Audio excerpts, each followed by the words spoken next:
Hey everybody, John Bingham here with Guitars, Gear, and Music Tech.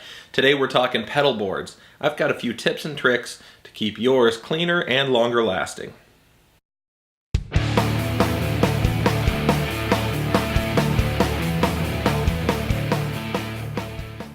Alright everybody, this is the pedal board that I use. It's relatively simple. As you can see here, I've got a tuner. I've got a full drive. This is an overdrive with an additional boost. I've got a fuzz pedal, a foot switch for an amplifier, an additional boost pedal. This is a wireless, a delay, and a reverb. Now I have these clustered together because those run specifically into the effects loop of the amplifier. Tip number 1, dual lock. 3M makes this thing called dual lock, and it's absolutely killer. If I kick this thing sideways, it's hard to do. Hold on, 2 hands. There we go. You can see this Velcro down here is a little different. It's not black, it's not fuzzy. The bottom side of the pedal, if you can see this, has the same material and a little bit of dog hair. Thanks a lot, Holly. That's my dog. This stuff, now watch this, when you push it down, it snaps into place and it becomes very difficult to take it up. I use dual lock to fasten all of my pedals to the board. The reason that I use dual lock to fasten my pedals to the board is because it keeps everything really stable. And things with less movement are less likely to cause the jacks or the cables connected to the jacks to vibrate, wiggle, get stressed in any sort of way, and your cables and your jacks are going to last longer. Tip number 2, using a power supply such as the Voodoo Labs Pedal Power 2 Plus to power all of your pedals instead of using a good old-fashioned power strip and a whole bunch of different power converters and wall warts and things like that.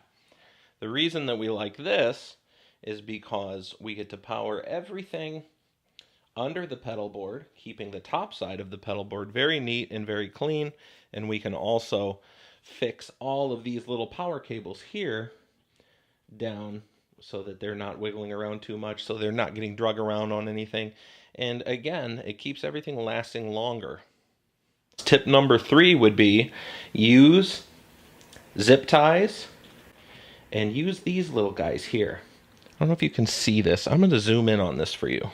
Okay, so this little guy here is this adhesive plastic block that sticks to the underside of the pedal board, and it provides these little slots in it on all 4 sides that allow you to run a zip tie through them and create a tie point for you to zip down all of your stuff. You can see here this doesn't come up. I've got the same thing here. And if you go around to the other parts of the pedal board, you can see another one right here, another one right here. And this keeps all of this fastened nicely to the bottom of the pedal board. So when I flip it back over, none of that stuff is going to be on the ground. None of it is going to get caught up in the bottom. It's going to be neat and easy. All right, tip number 4 has to do with cable management yet again, because the whole point of keeping a pedal board together is to have reliable, accessible effects at your feet at all time, and reliable is very important. Reliable comes down to you putting in the prep work to making it happen. Check this out.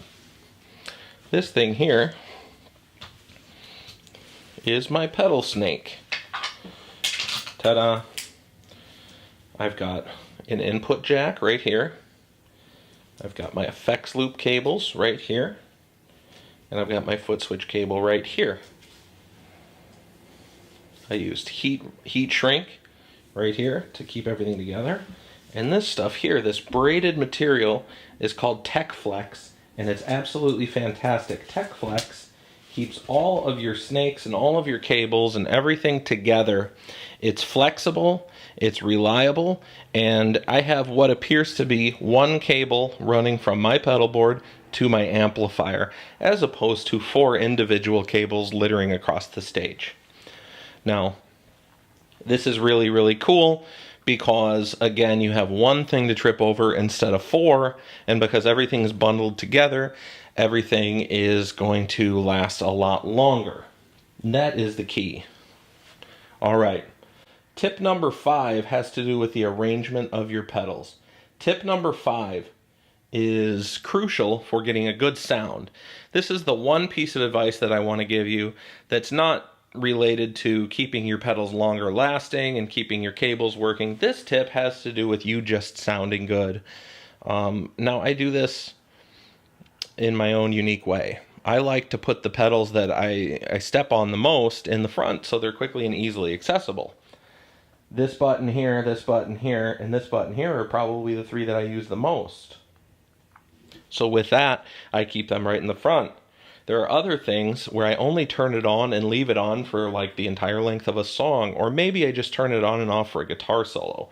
So that stuff, like reverb, anytime I use it, it's going to be for a particular song, and it's going to last the entire song.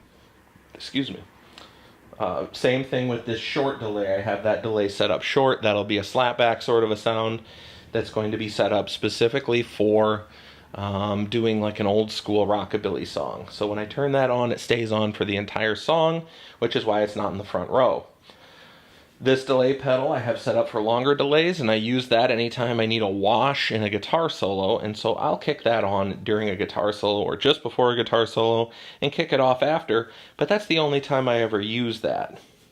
Now this pedal over here, this is my wireless unit.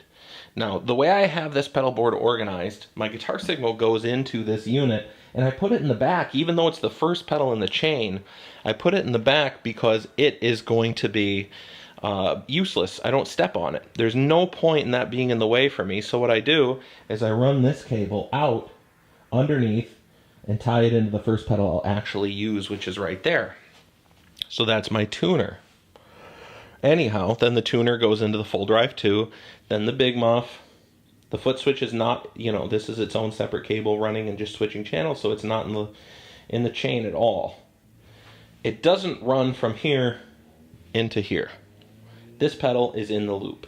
This pedal actually comes before this one does. So what I have happening is I have my guitar going right here, going through these pedals, back to the amp right here.